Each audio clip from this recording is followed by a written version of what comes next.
Я где смотрю наконец-то мальчика Харбу. Год, поехали, поехали.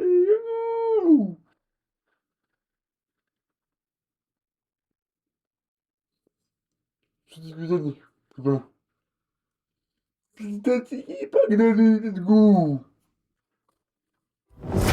Успей оформить карту Тинькофф Блэк с дизайном знаменитых картин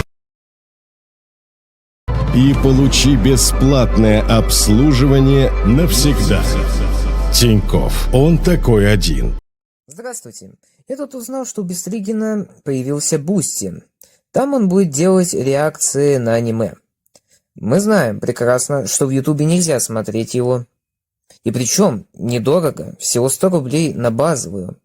И кстати, если вы купите подписку выше, то вы можете в определенный момент пока голосовать по поводу нового аниме. Ну что ж, ссылка в описании. И да, кто подписался, тот попадет в конец.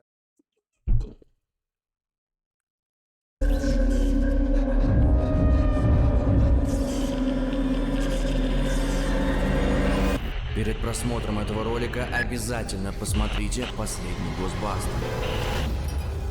Смотри, наконец-то.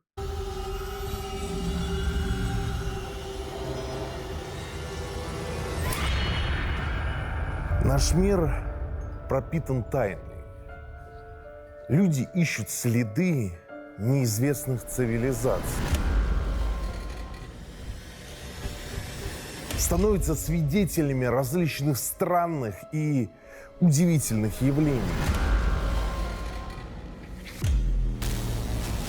И постоянно принимают попытки вступить в контакт с потусторонним.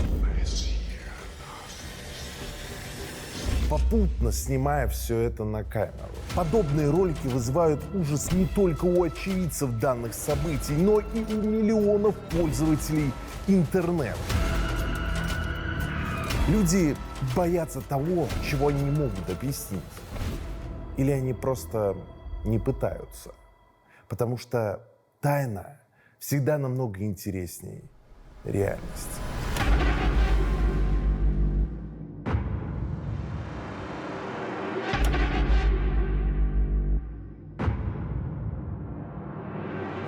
Вот это видео в сети окрестили призрачным котом. Объект появляется будто из воздуха, а потом пропадает прямо в кадре. Призрак, да еще и котика, сделал свою работу. Миллионы просмотров, сотни обсуждений, настоящая сенсация. А по-настоящему это просто кот. Камеры слежения в темноте пишут с очень низким FPS, то есть количеством кадров, которые камеры могут записать в секунду. Поэтому на подобных записях движения кажутся очень рваными.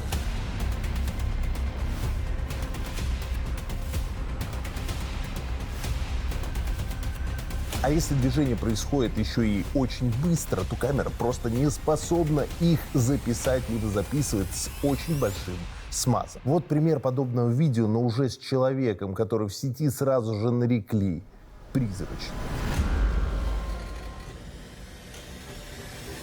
То есть во всей этой записи нет ничего паранормального. Это просто кот, который бежит по своим кошачьим делам. А вот техника, созданная человеком, уже сделала свою мистическую работу.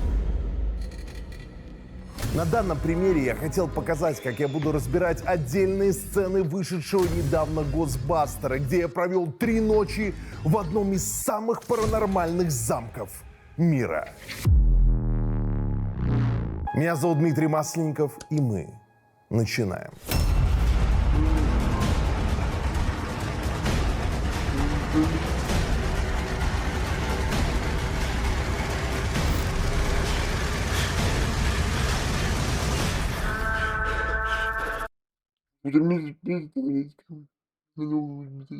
Окей.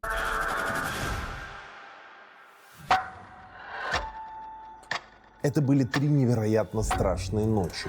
Мы начнем с самых простых моментов постепенно переходя к тому, что действительно сложно объяснить.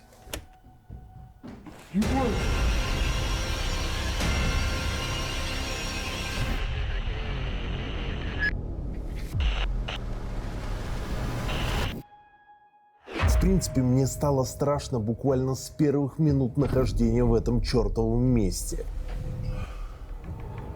Я выхожу в коридор и начинаю слышать огромное количество звуков.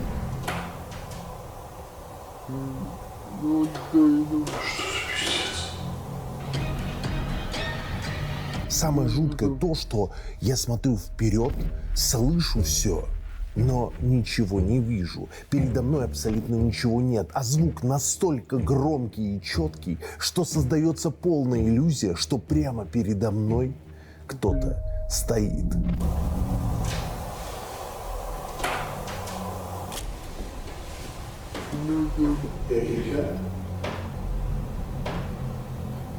Это вызвало у меня настолько живые эмоции, что я сразу же в панике забежал в комнату. Хотя это не единственный момент, который заставил меня бежать в этом месте. Прямо сейчас я покажу вам вырезанный финал Госбастера, который заставит вас почаще оборачиваться.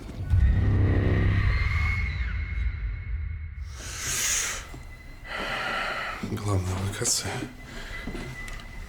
Так, лестница, пиздец. Ой-ой-ой. Башня Люси.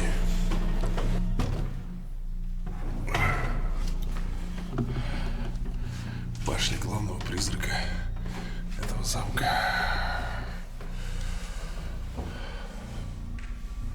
Ой, блядь!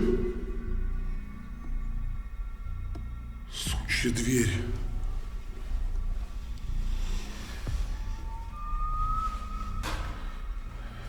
И она, как и хозяин, осталась здесь навечно.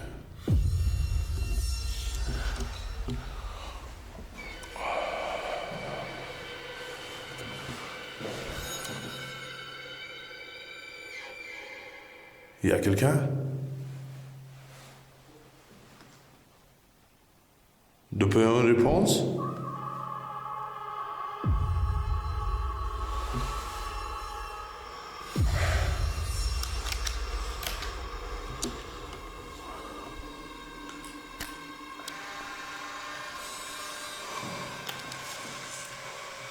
Понимаете, на этом самом месте погибла та самая девушка, которая из-за любви была замучена до смерти. Причем ее видят не здесь, а вот в этом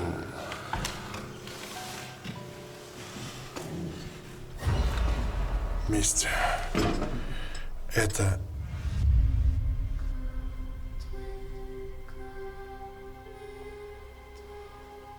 самая страшная и самая лютая часть этого замка.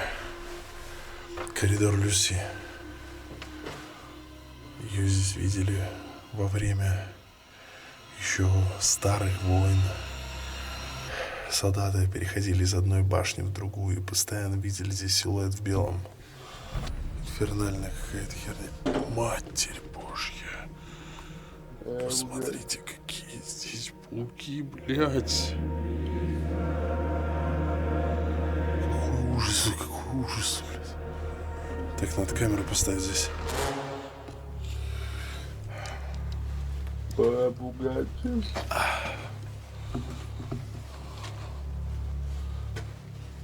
Я quelqu'un?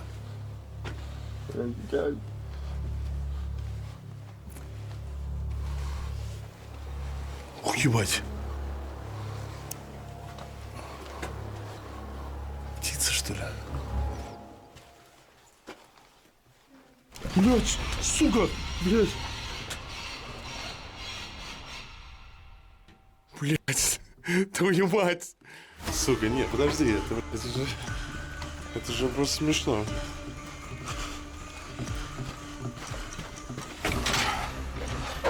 Закрывайся.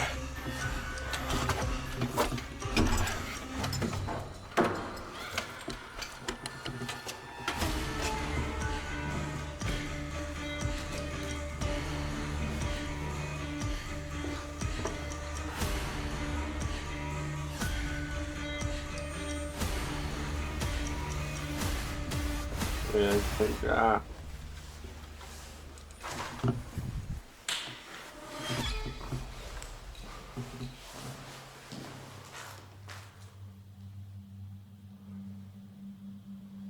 Радион.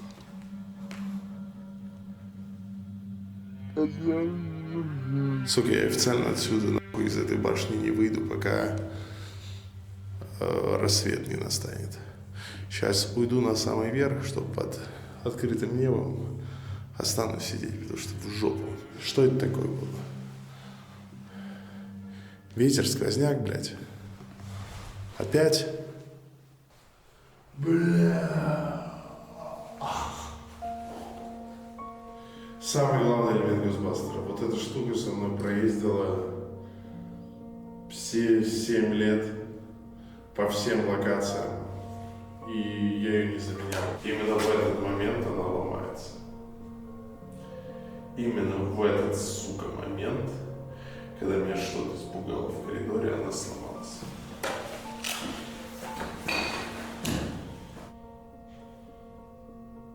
Какого другого знака я ждал, чтобы закончить этот выпуск? Вот это, блядь, пиздец. Просто пиздец. На данном видеофрагменте четко слышен чей-то стон. Блядь! Блядь! А потом прямо на моих глазах дверь начинает закрываться. И подобное происходит в этом месте постоянно. Тут звуки отовсюду идут. Вот так оно не было. Как все это объяснить? Что ж, пойдем по порядку. В принципе, во всем этом нет ничего удивительного, потому что древнее здание действительно ходит ходуном. Лестница того гляди развалится. Вот, смотрите, лестница идет. И достаточно опасненько она так наклонилась. Все вот это может... А пол от каждого шага хрустит и трещит, заставляя окружающие предметы двигаться. Следовательно, треск старой древесины в этом месте – это нормально. Здание обрушается и снаружи, и внутри. Навальные какие-то элементы конструкции. Элементы декора просто отпадают. Более того, в этом месте действительно кто-то есть. Начинаю просто слышать то там звук, то здесь. Я открываю дверь. Это птицы, крысы, летучие мыши, которые издают дополнительные звуки и роняют предметы. Но, так вам скажу, открывающиеся двери и окна – это отдельный аттракцион, который вызывает неподдельные эмоции, когда ты находишься там. И в голове возникает только одна мысль. Ну нахер. Но, как это объяснить, есть несколько вариантов. В башне Люси дверь закрывается из-за воздушной тяги, которая идет изнутри замка в сторону оборонительных стен, где очень плохо сделана крыша. Тот стон, который мы слышим прямо перед закрытием, не что иное, как скрип самой двери. Поверьте, за столько лет я его наслушался.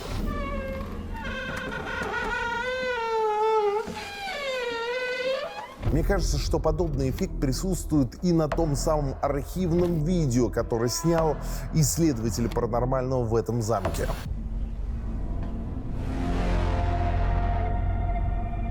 Но ситуацию с дверью в зале спиритизма, мне кажется, надо разобрать отдельно.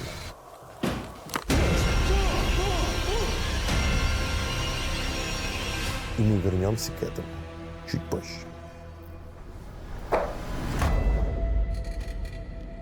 Друзья, я заметил вашу активность по поводу моей идеи отправиться в Мексику на остров Кукол.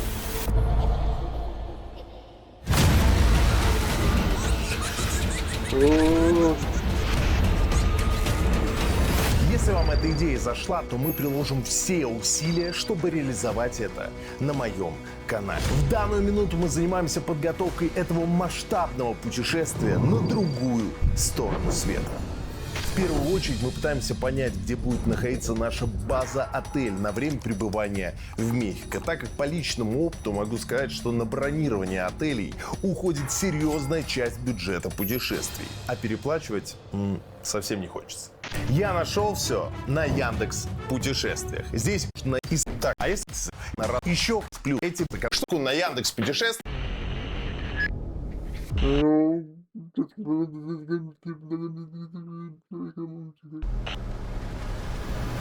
Одно из самых страшных мест этого замка – это крыло прислуги. Okay, so back in the day, this was the servants' wing, and I'm going to show you to the family. Даже в течение дня ты чувствуешь там себя неловко, но с наступлением ночи ты начинаешь особенно тщательно вглядываться в темноту этих лютых коридоров.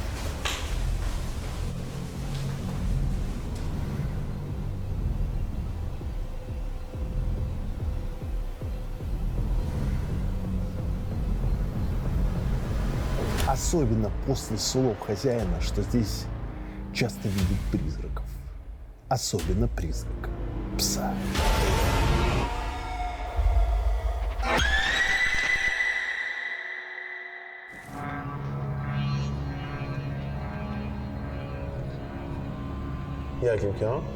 Эксперимент с диктофоном получился действительно жутким. Сначала по непонятной причине он сделал непонятную тихую запись. Почему так тихо? В кадре я даже пытался регулировать громкость, но это не дало результата. Чего? Потом по непонятной причине стала отказывать кнопка перемотки, как будто не давая перемотать запись на нужный момент. Ребят, перемотка остановлена. Я повторил эксперимент, и все сработало. И я так вам скажу, что даже слишком хорошо.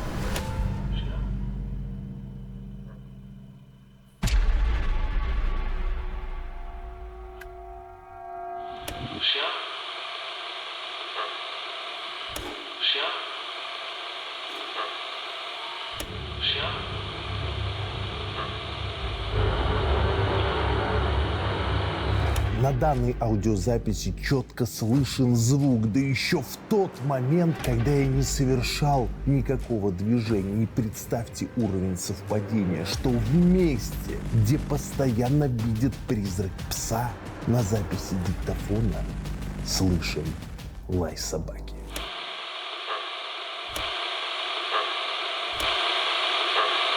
Невероятно жуткое место. Столько всего произошло только в одной локации этого замка. А что, если я вам скажу, что это не все?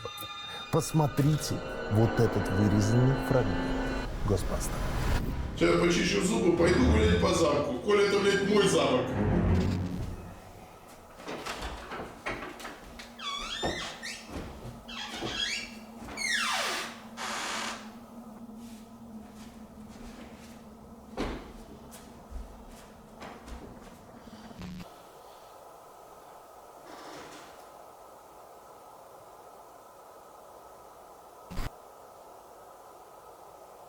Окей. Проиграл.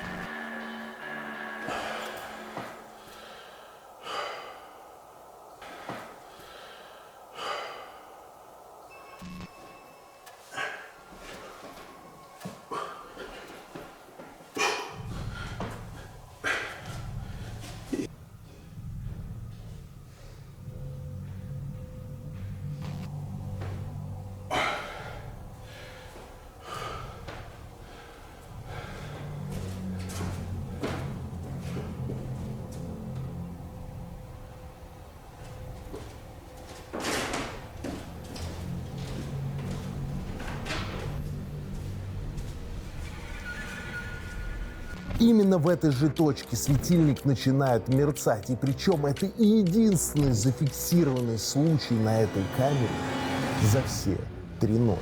Особенно жутко становится, когда понимаешь, что я опять был совсем рядом от этого места.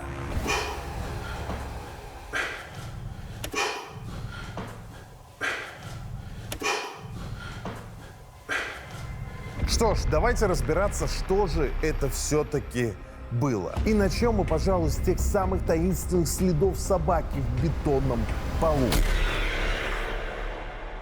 Честно говоря, на локации и на фотографии, которые я сделал, это больше похоже на какие-то дефекты пола. Если это даже следы собаки, то в этом нет абсолютно ничего удивительного, ведь Это феодальная крепость 9 века, построенная Карлом Великим. замок стоит здесь тысячелетия. Твою мать, какой он красивый. У него есть и средневековые башни, и более современные жилые части, которые построены намного позже. Например, крыло прислуги, судя по стенам и потолку, обновлялось совсем недавно. И если хозяин здания Джереми говорит, что он живет здесь всего 2 года, И я живу здесь уже 2 года. он не может знать, что делали рабочие во время ремонта здесь буквально 10 лет назад. Возможно, с ними действительно была собака, которая просто бегала и оставила отпечатки в свежем бетоне. А он связывает все это с тем самым призрачным псом, которого он видел собственными глазами. Я заметил темный силуэт пса или чего-то другого, двигающийся в основании моей кровати. Но она была очень низкой, так что я не знал конкретно, что это было.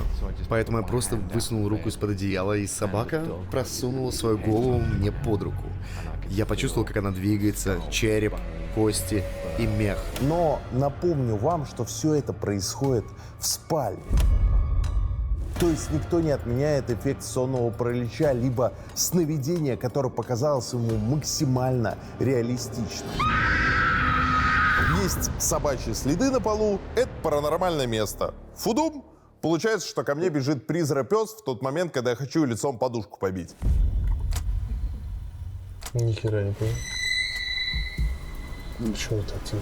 Вы спросите в этот момент, а что насчет диктофона? Тут все намного проще. У него направлены микрофоны. Когда я ставлю его на расстояние от себя, да еще и в другую сторону, естественно, звук будет на порядок тише, чем я сделаю обычную запись.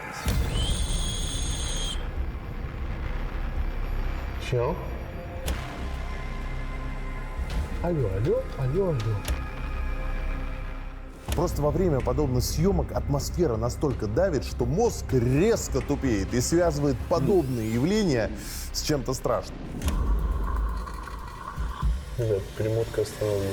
Еще один момент. Когда ты ставишь этот диктофон на запись, зажимаются 2 клавиши, включая клавишу перемотки. Видимо, во время первой записи я слишком сильно на нее надавил, и она стала отказывать во время первого прослушивания. Ты перешел в режим радио, что ли? А что насчет звука, который безумно похож на лай собаки?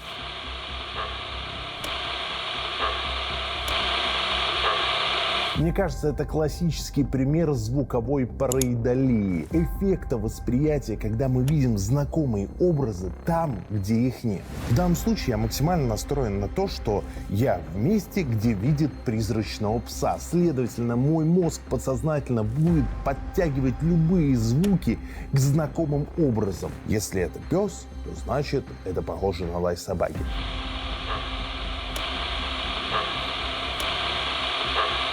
Это абсолютно естественный эффект восприятия, ровно такой же, как распознавание лиц в облаках, листве, камнях и так далее. Следовательно, это никакой не лай, а рандомный звук, который получился из-за дефектов в записи пленочного диктофона, например, из-за наслоения записи пленки, или звук, источник которого находился прямо перед микрофоном, либо в самом диктофоне. Поэтому визуально источника звука просто не было видно. Что насчет света? Я еще раз напомню вам, в каком состоянии в данном случае находится замок. Мало того, что там все кряхтит и свистит, там вполне могут быть перебои с электричеством. Стены обрушаются, контакты коротят, и создается вот такой вот страшный эффект. Так что во всей данной локации я не вижу никакой мистики. Друзья, небольшое объявление. Если вы перейдете в мой телеграм-канал, то сможете найти там эксклюзивный выпуск, который мы сняли специально для наших подписчиков в телеге. Такого там будет очень и очень много, так что обязательно подпишитесь на мой телеграм-канал.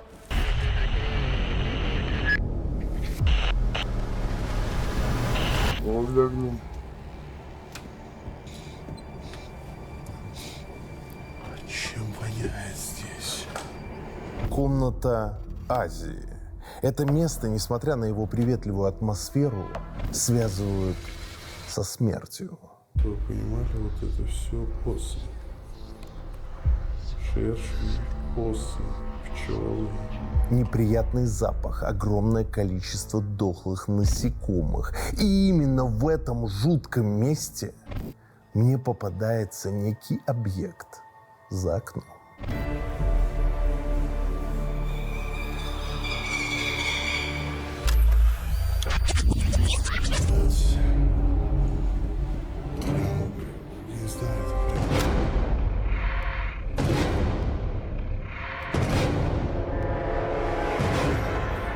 знаю, это прям очень сильно чувствуется.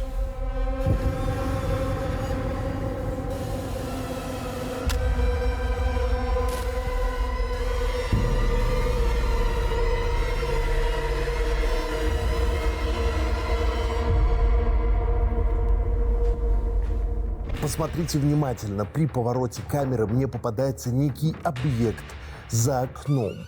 Проходит буквально несколько секунд, еще один поворот камеры, и этого объекта там уже нет. Неужели мне удалось запечатлеть что-то паранормальное? Неужели тот самый призрак Люси — это не выдумка? Нет, за окном действительно есть объект. Но мне кажется, что это обычная ткань, которую повесили для каких-то нужд на балконе замка. После первого кадра я сдвигаюсь немного вперед, то есть угол обзора камеры и падение света меняются, и данный объект скрывается за белой балкой. Если внимательно посмотреть, то при повороте камеры этот объект все еще виднеется, но он менее яркий и размытый. То есть белое нечто никуда не пропадало, оно все еще остается на данной локации. Просто игра света и обычная физика создали подобный интересный эффект. Что же относительно атмосферы смерти в этом помещении? Вы понимали, вот это все осы. Шершни, осы, пчелы. Кто жил на даче, прекрасно понимает, что подобные дохлые осы — это абсолютно нормально. У них есть гнездо где-то на балконе. Через небольшую дырочку они пробираются внутрь помещения, а как выйти назад, они не понимают. Бьются о стекла и со временем, к сожалению, погибают. А для проверки легенды, что в этой комнате все быстро погибает, я решил провести особый эксперимент. Так, ребята, у меня есть два одинаковых растения. Я их купил перед приездом сюда. Одно мы разместим вот в этой комнате, где все погибает и увядает, а второе в другой части замка. И посмотрим в течение ночи, есть ли разница. Я оставил цветок в этой комнате, и ровно такой же я установил в зале, где я играл на пианино. Эти растения снимали камеры на протяжении многих часов, и никакой разницы в них я не заметил. Так что я могу точно сказать, что в этой локации нет ничего паранормального.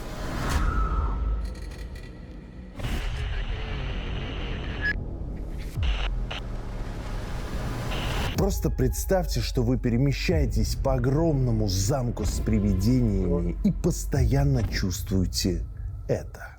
Постоянно, но есть что. За тобой как будто кто-то идет. А потом на кадрах с задней камеры видите непонятный странный объект, который безумно похож на кисть, держащуюся за один из столбиков лестницы.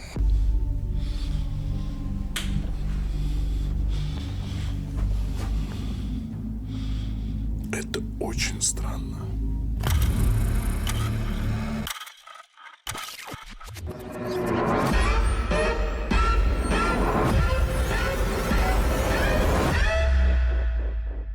Просто посмотрите внимательно. Это же действительно очень похоже на пальцы.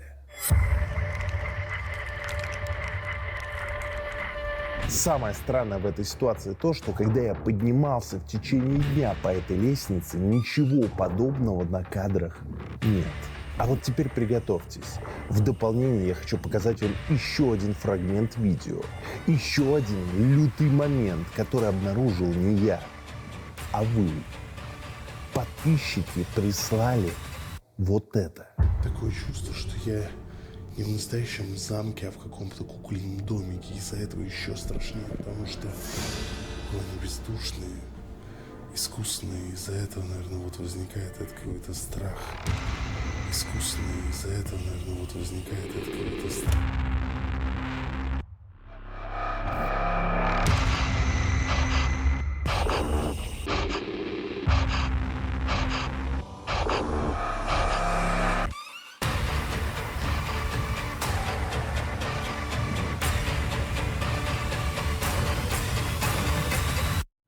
На этом фрагменте создается полное ощущение, что прямо за моей спиной в непроглядной тьме проносится что-то холодное и неощутимое.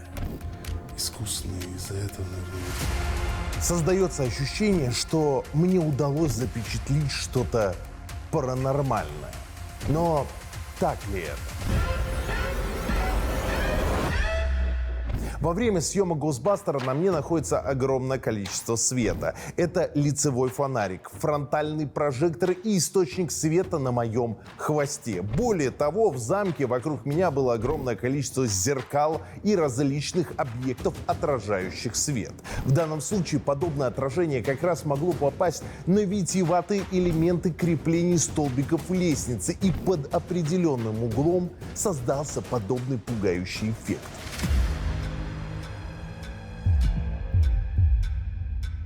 Отражение света могло произойти и во втором случае, но уже в стеклянных дверях зала с пианино, который в аккурат находится за моей спиной. Или второй вариант, например, это фонарь на моем хвосте засвечивает лицевую камеру, создавая иллюзию, что сзади что-то проносится. Но в любом случае я соглашусь, что это выглядит невероятно пугающе.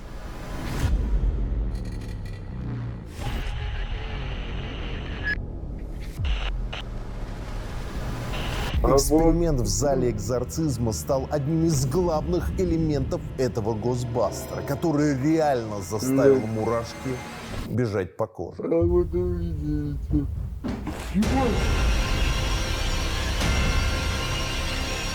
В этом немаловажную роль сыграл спиритбокс, который выдавал пугающий результат, начиная с того момента, когда он попросил принести ложку, которая действительно была в этом помещении, Спун? Ложка? заканчивая словом «wife». В тот самый момент, когда я увидел в открывшуюся дверь что-то белое, похожее на фату невесты. Там что-то белое стоит, а это, блядь, уже шуба ебучая. Жена?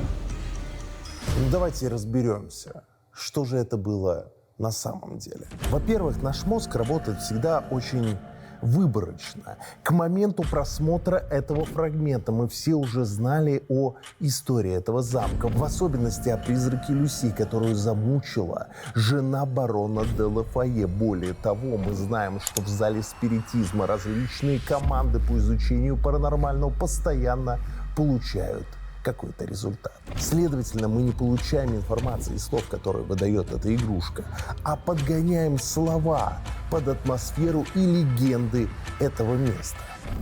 Jupiter. Compare.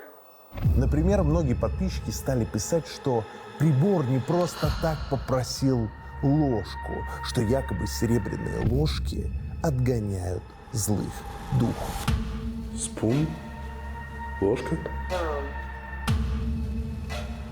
А еще прибор попросил лимон. Наверное, лимон против демонов и ржач. Во-вторых, я показал вам только малую часть того, что выдавала эта игрушка. По большей части это был набор не связанных между собой слов. Например, как эти. Father, Idaho. Kitty, 89 years. Создатели данного устройства прекрасно понимают, что подобные игрушки не будут применять на берегу Лазурного океана, а будут использовать в каком-нибудь страшном сракотании, как я. И, естественно, содержание подобных слов соответствующее. Человек, который находится в подобном месте, естественно, испытает невероятные эмоции, когда ему в страшном заброшенном замке скажут «беги». Вперед. To run. Если с этим все в принципе понятно, я хотел бы вернуться к двери, которая открылась прямо рядом со мной.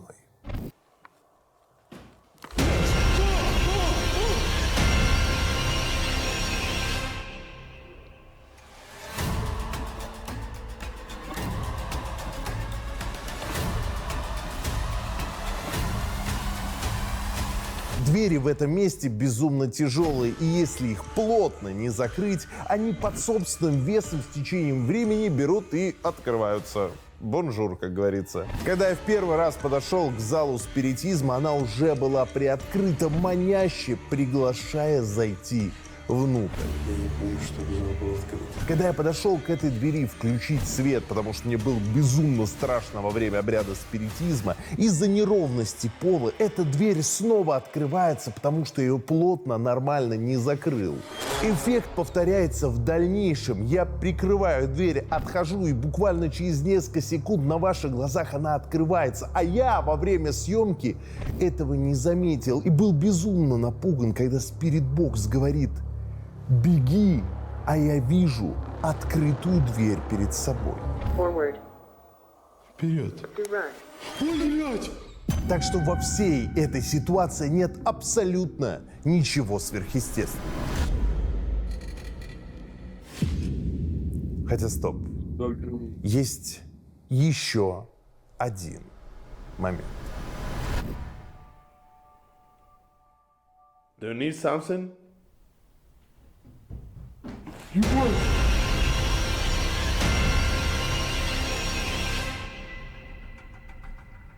Что это, мать его, такое? В тот момент я испытал, отвратительные чувства, потому что создавалось полное ощущение, что в соседнем помещении, либо прямо в этой же комнате кто-то бежит. Ебать! Несколько раскатистых звуков, которые безумно похожи на топот. Ебать!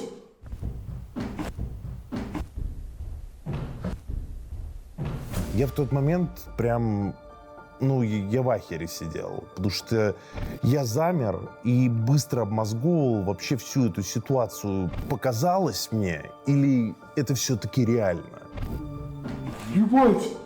Вся атмосфера, этот долбанный спиритбокс создавали просто гнетущую атмосферу, и я принял решение продолжать этот некий спиритический сеанс.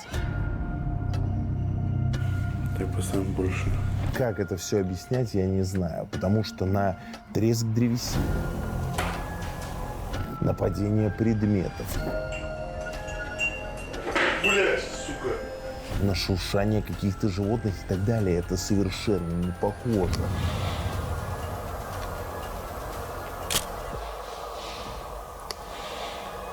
Создается полная иллюзия, что там кто-то есть.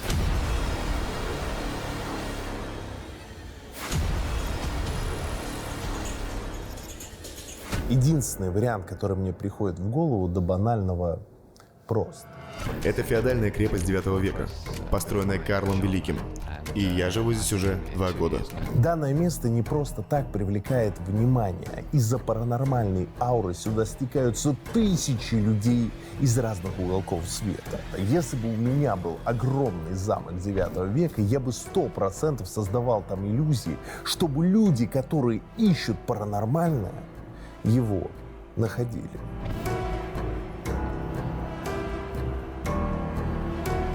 Тем более в здании огромное количество потайных комнат и лазов, которыми, судя по отпечаткам пальцев, которые вы видите на этом кадре, активно пользуются. Или все это действительно просто стечение обстоятельств, и старая крепость преподнесла нам вот такой вот невероятный звуковой эффект. Ебать! Каким образом, я не знаю, но мне кажется, здесь в любом случае есть рациональное объяснение. Do you need something?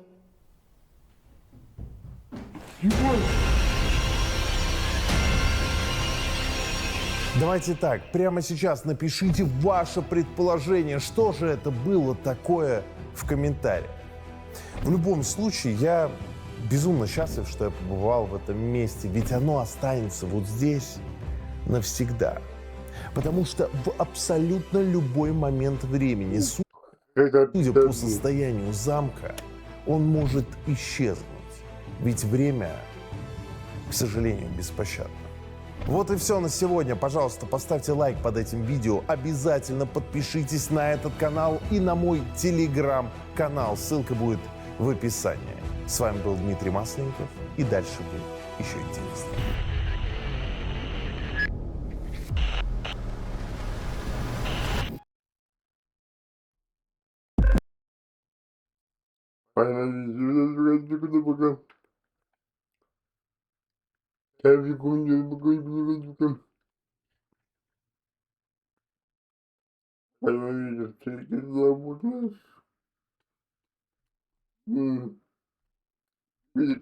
Пока.